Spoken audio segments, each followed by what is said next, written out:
Hey everyone, this is Ari Zeiger, and I want to talk about metacognition in academic literacy. Okay, when we think about metacognition, the sort of default definition that comes up is it's thinking about thinking, right? Like that's just our sort of default understanding of it. We obviously need to go much deeper than that in order to leverage thinking about thinking for our students.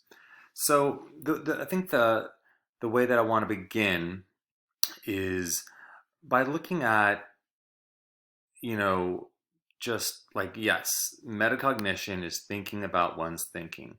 But I think the much more helpful definition of metacognition as a pedagogue, as a teacher, as someone, helping students is this is something that you foster in your classroom so that your students can approach learning in a richer way.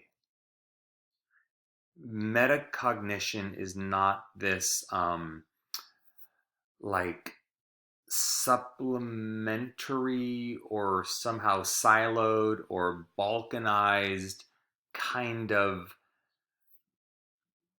addition for our students. It's a way that we help them approach learning. Okay. So that's why I have it highlighted there. And instructors, what follows from that definition that metacognition is an approach to learning, it's like a stance to learning that we want our students to take, not just in our course, but for the rest of their lives, including when they graduate from college or their program. Anyways, so what follows from that is that instructors build metacognitive activities and assessments into everyday coursework, right? And you might want to quibble with that word build because maybe you're feeling, oh no, it's more like we weave or we thread or we sort of feather in, whatever word that you want to use, so that it feels like metacognition is happening, if not all the time, certainly it would be when it's not happening in your classroom, that would be the exception to the rule. It's happening more often than not. Okay. And, I want to then move to this little boxed point, which is, just as a walking around definition of metacognition, as, for the teaching purposes, for education purposes, like metacognition for our students, is a form of reflection on not only what one is learning, but also how one is learning, right? So we're not just leveraging content when we are like building metacognitive activities and assessments. We're not just leveraging content, we're also trying to leverage like how their process. We are trying to help them learn to think so they can think to learn. I think one place just to quickly, begin or to continue is like, our students write meta analyses after their major papers, but then in a much more structured way, they're also writing their end of semester meta analysis. And so when you look at this and when you're using it with your students, hopefully this should feel very organic to your course and to your students and to your teaching, because so much of it is just inherent to what you do day to day in your classroom. Okay, so this is not something that like flies in from above and lands at the very end and tries to capture something that wasn't captured before. This is maybe just the more formalized and maybe more like high stakes, if you will, form of metacognition. All right.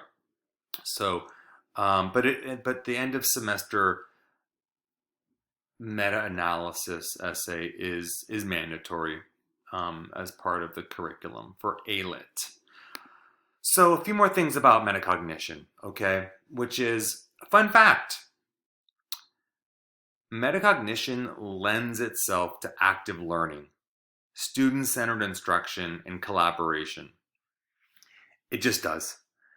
When you become fluent in fostering metacognition with your students, right? That kind of approach to learning, really trying to like have them consistently being in that kind of reflective stance or posture,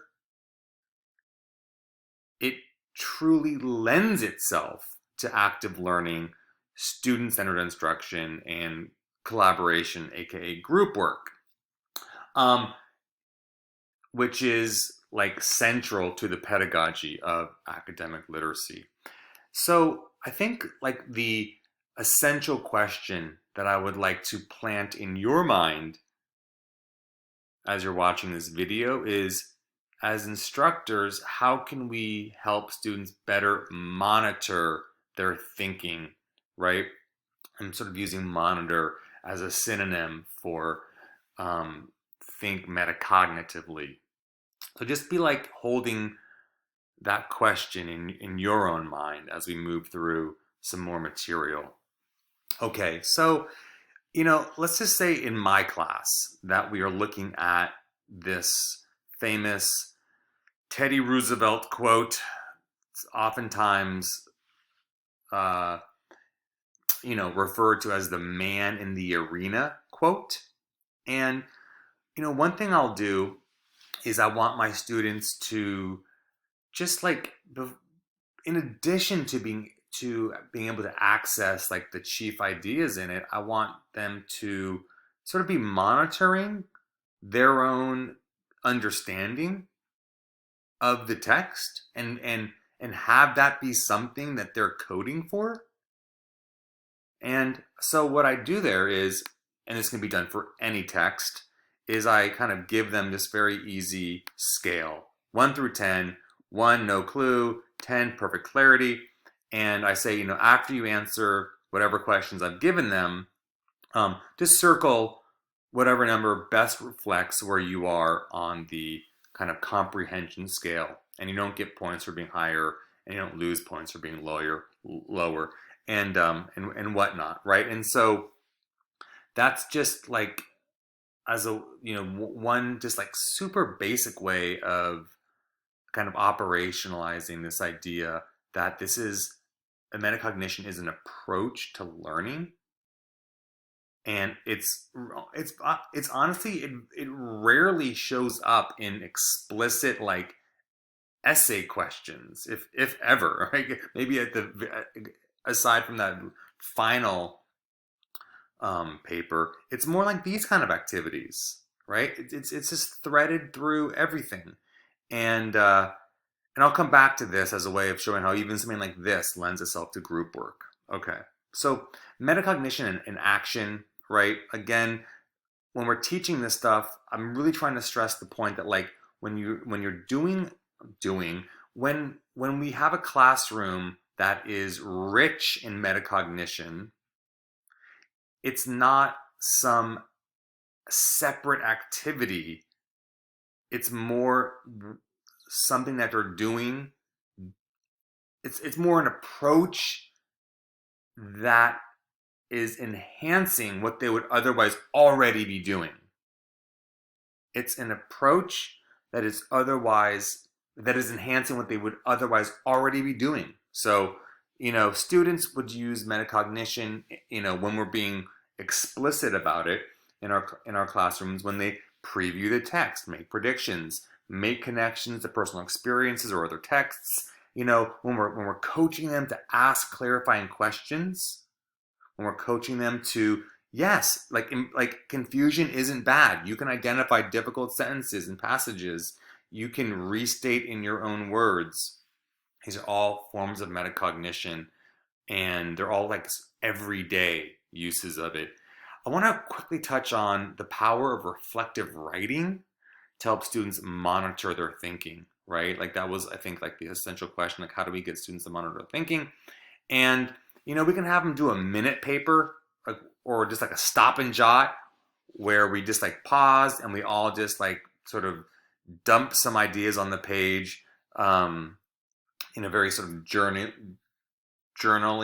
brainstormy way, but about anything, right? Maybe it's about the homework that is due. Maybe it's about a reading that we're currently engaged in, or a class activity or learning experience.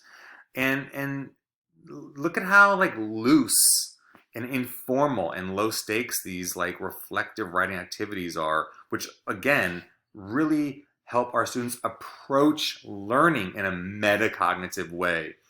And you can you can sort of glance at these, right? Like the most important part of the reading, video, or class is, the student will be journaling on the ideas that stand out the most in my mind are, or, if I were to paraphrase what I learned today for a high school student, it would look like this, right? Like sort of how would they simplify it, right? What I learned, what I have learned today, I'm able to connect to other courses in this way, and then whatever the way would be. I want to talk about wrappers with a W, and a wrapper, y'all, is like you don't do a wrapper is something where you have your activities, you have your lesson plans, and you think about now that I have them, how can I add on? How can I wrap, like gift wrapping? How can I like wrap this with some kind of metacognitive activity? So a wrapper is an activity that surrounds a pre-existing learning or assessment task, right? And fosters student metacognition, right? The key is that it already exists. It's pre-existing, and here are like why wrappers work, but like maybe as like an example, okay, so you have your lesson, but before it begins, you indicate to students that in the last minutes of class, they'll be asked to consider 3 ideas from the class, right? Or when you debrief at the end of class, you have a discussion around the similarities or differences between students and teachers' 3 key ideas, right?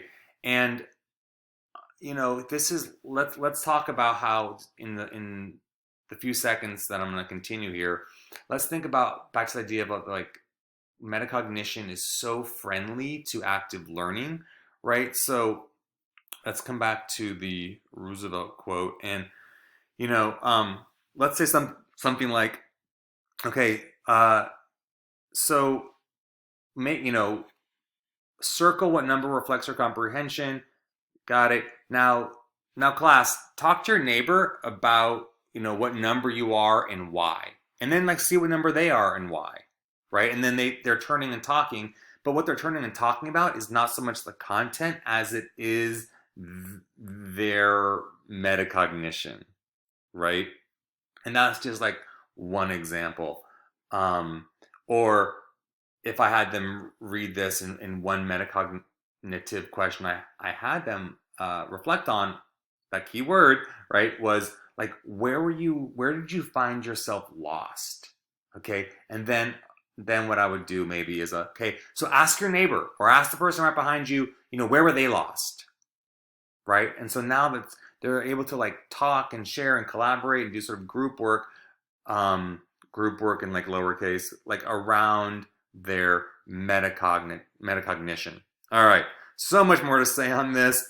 I feel like I didn't even touch it, but hopefully you get the idea that, metacognition is so much more than just like thinking about one's thinking. That's sort of a facile definition and is almost circular. But what we really, I hope, can take is that metacognition is, for our students, an approach to learning.